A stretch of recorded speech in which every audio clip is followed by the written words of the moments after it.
ВМРО-ДПМН јавно го прашува Социјалдемократскиот сојуз зошто проданиците на Социјалдемократскиот сојуз Цветанка Иванова, Радмила Шекеринска, Весна Бендевска, Славица Грковска и Маринела Тушева не го бранеа Душко Илиевски, кога тој во 2005 година беше осуден за семејно насилство.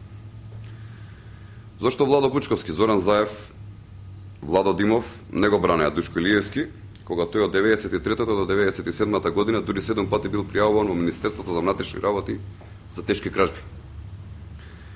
Исто така прашуваме дали Љубомир Михайловски Џанго, поранешен министер за полицијата од Социјалдемократскиот сојуз, е спремен да го брани Душко Илиевски, исто како што ја бранеше и Чочоровска за запленет половина тон кокаин и при тоа тврдејќи дека е невина.